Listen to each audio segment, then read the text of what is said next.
It's 2:47 a.m. Your baby's been down for exactly 43 minutes and she's crying again. You stand outside the nursery door, exhausted, second guessing everything. Should you go in? Will that create a bad habit? Maybe you should wait 5 more minutes. Maybe she needs to learn to self soothe. But here's what nobody's telling you: that advice you're following, the stuff that's supposed to help your baby sleep better, it's actually keeping you both awake. And tonight, that changes. You've tried everything: the swaddles, the wake windows, the dream feeds. You followed every rule from every expert, and you're still here at 2 a.m. Here's the truth: you're not failing, but the advice you're following, most of it contradicts how baby sleep actually works. Sleep research shows that popular advice often creates more disruption, not less. In the next 10 minutes, you'll discover exactly what's been sabotaging your nights and what to do differently. Snorts. Number one, you'll spoil your baby if you pick them up too much. Don't rush in, you'll spoil them. You've heard this maybe from your mother-in-law, maybe from that parenting forum you joined at midnight last week. And so you wait outside the door, heart pounding, listening to your baby cry, counting the minutes, wondering if you're teaching independence or causing harm. Developmental neuroscience is clear on this.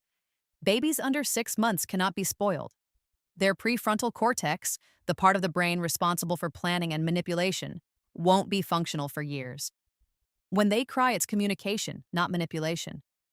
Something is wrong and I need help. What's actually happening when you respond? And you're regulating their stress response. When babies cry, cortisol floods their system. That's the stress hormone. When you pick them up, soothe them, hold them close, you trigger oxytocin. That's the calming hormone, the bonding hormone. Developmental psychology shows that infants who receive consistent responses to distress develop more organized stress responses. They're not learning dependence, they're learning regulation. The research is clear. Responsive care creates secure attachment. And secure attachment predicts better sleep outcomes, not worse. So, what should you do? Respond. Not frantically, not with anxiety, but calmly and consistently. You're not teaching dependence. You're teaching something far more important: that when they need help, help comes. You're not creating bad habits. You're building trust. And trust is the foundation of everything that comes next. Number two, babies should sleep through the night early on. Your neighbor's baby is 3 months old and sleeping 8 hours straight. Because she mentioned it casually 3 times. Each time you smiled, each time you died a little inside, and your baby's still up every 2 hours like clockwork, so you start Googling at 3 a.m.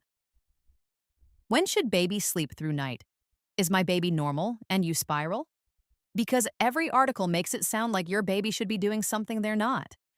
What the research consistently shows, your baby is normal. Studies show that a vast majority of 3-month-olds do not sleep 8 consecutive hours.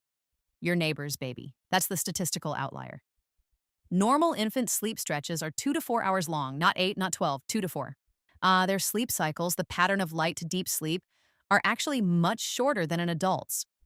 An adult cycle is about 90 minutes, but a baby's only about 50 to 60 minutes. This is why they often wake up 45 or 50 minutes after you put them down. They've simply completed one cycle and are in a light, vulnerable sleep phase. In fact, those frequent wake-ups are actually protective. They help babies regulate breathing and temperature. They ensure they wake when they're hungry. For the first several months of life, it's exactly what's supposed to happen. Those Instagram posts showing babies sleeping 12 hours at 8 weeks, they're either statistical outliers or leaving out critical context like multiple dream feeds that stretch sleep artificially. The sleeping through the night milestone isn't a milestone, it's a unicorn. And chasing unicorns is making you miserable. So what should you focus on instead? Total sleep over a 24-hour period, consistent bedtime routines, helping your baby learn the difference between night and day. Keep nighttime interactions calm, dark, and boring. Your baby isn't behind, they're not broken, they're developing exactly as they should.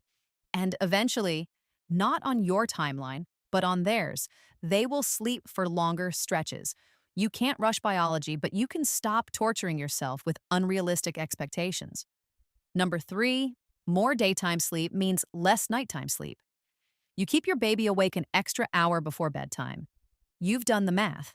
Less daytime sleep equals more nighttime sleep. It's simple addition. Except when you finally put them down, they scream for 40 minutes. And when they finally crash from sheer exhaustion, they're up again in 90 minutes. Because you didn't make them more tired, you made them overtired. And there's a massive difference. The mechanism is simple. When babies get overtired, their bodies flood with cortisol. This isn't just stress, it's biological stimulation that makes sleep physiologically difficult. Cortisol is the hormone that keeps you wired when you're exhausted.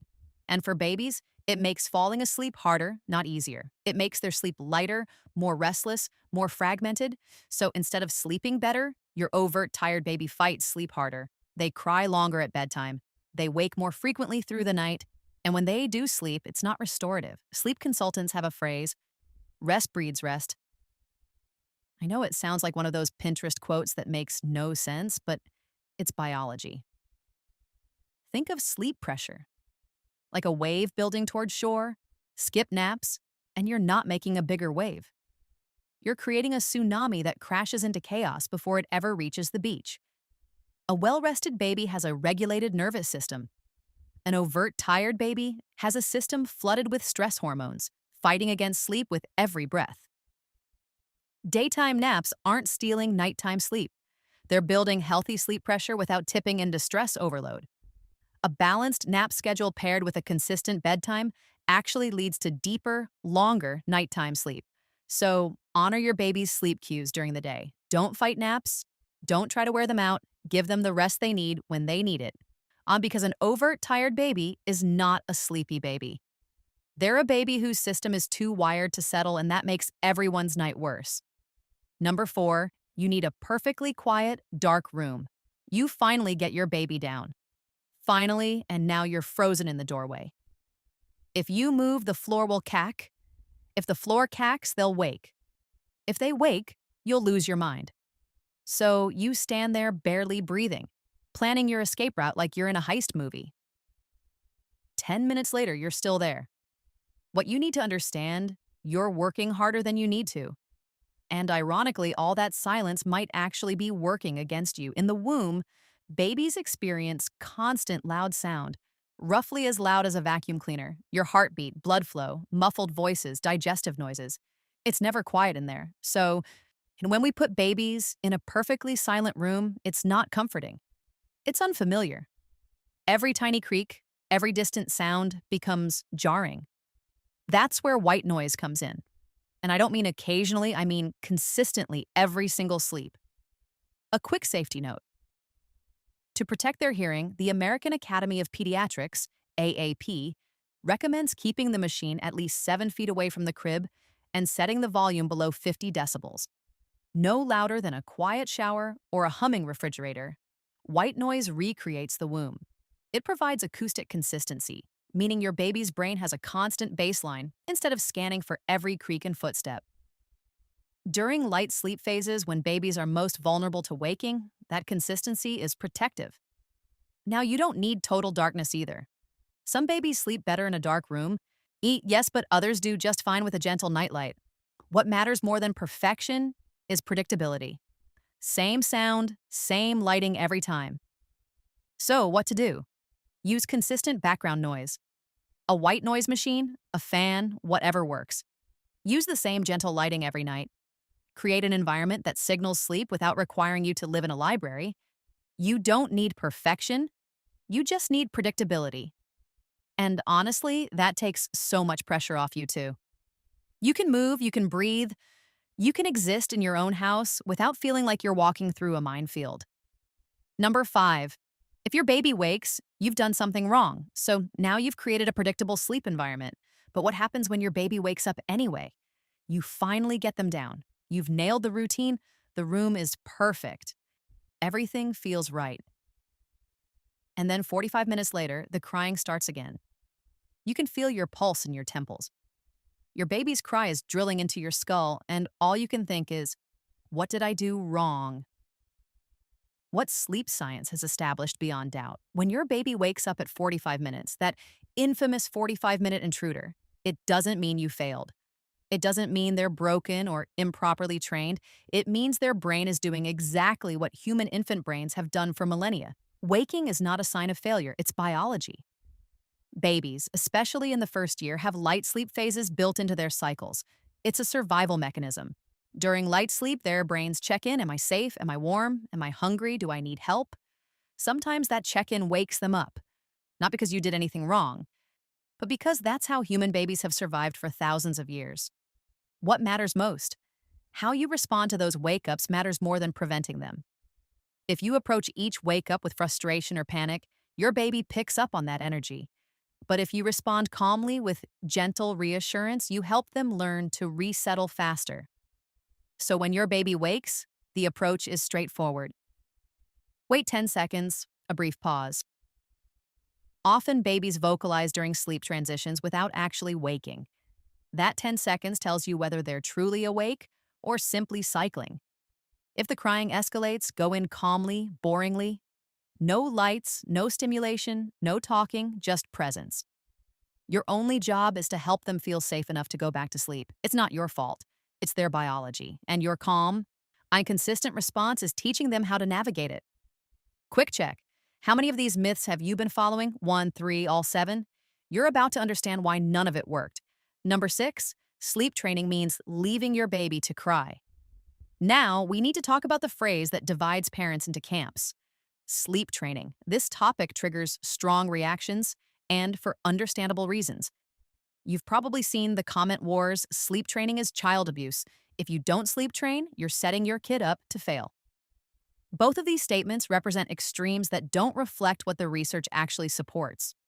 What sleep training actually is, it's teaching your baby to fall asleep independently while still feeling safe and supported. That's it. It's not abandonment.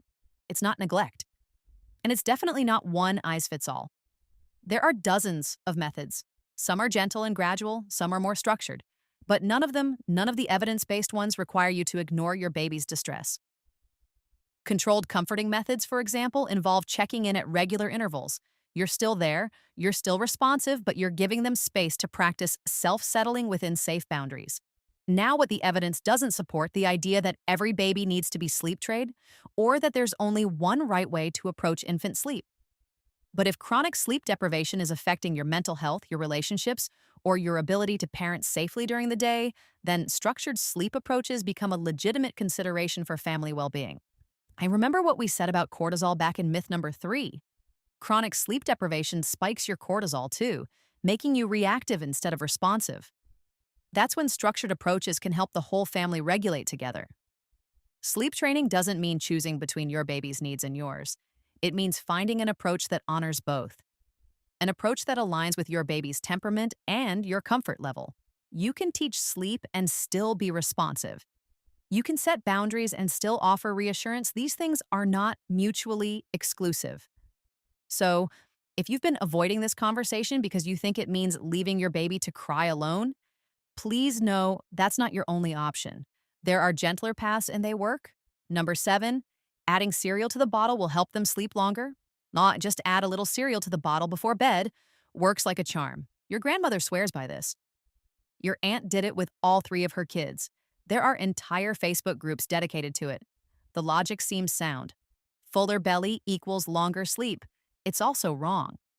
Your grandmother's advice came from the best information available at the time, but pediatric research has evolved significantly.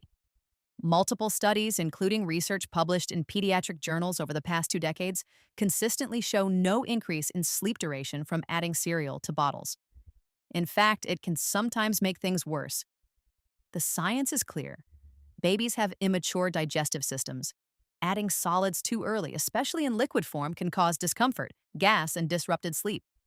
Their little bodies aren't ready to process it efficiently. And cereal in a bottle doesn't teach babies how to eat solids properly, which can lead to feeding challenges down the road. There's also a choking risk if the cereal is too thick, or if you've enlarged the nipple hole to make it flow. So, what should you do instead? Focus on full, satisfying feedings during the day and before bed. Breast milk or formula, no additives, no shortcuts. Establish consistent bedtime cues that signal sleep is coming. A warm bath, a story, a lullaby. These rituals matter more than what's in the bottle, and when your baby is developmentally ready for solids, usually around 6 months, introduce them during the day, not at night, not as a sleep tool. Sleep maturity can't be rushed. It's tied to brain development, not belly fullness, but it's coming. I promise you, it's coming. So, here we are. 7 myths. 7 pieces of advice that, despite coming from love, have been keeping you awake at night. And I want you to understand something important. You haven't been doing this wrong. You're simply working with better information now. Now you understand that responsive care builds security, not dependence. That fragmented sleep is developmental, not disordered. That rest creates rest. That waking reflects biology, not failure. That you have approaches that honor both your baby's needs and your own, that's not failure, that's evolution, that's growth. So, what I want you to do tonight, not tomorrow, not next week, tonight, pick one thing from this video, just one. Maybe it's responding more quickly when your baby cries. Maybe it's protecting those daytime naps. Maybe it's adding white noise to create a more forgiving sleep environment. I start small. Notice how it feels. See what shifts because you don't need to overhaul everything at once. You just need to stop doing the things that aren't working and start doing one thing that might. You're a good parent. Your baby is lucky to have you. And those sleepless nights, they won't last forever. Now you know what's been sabotaging your nights. But here's the problem. If your baby isn't getting enough sleep to begin with, even the right advice won't work. So before you change your approach, you need to know if your baby's sleep is actually broken or just normal. I break down the 7 hidden signs in this video right here. If this helped, hit subscribe and share this with a parent who's Googling baby sleep at 3 a.m.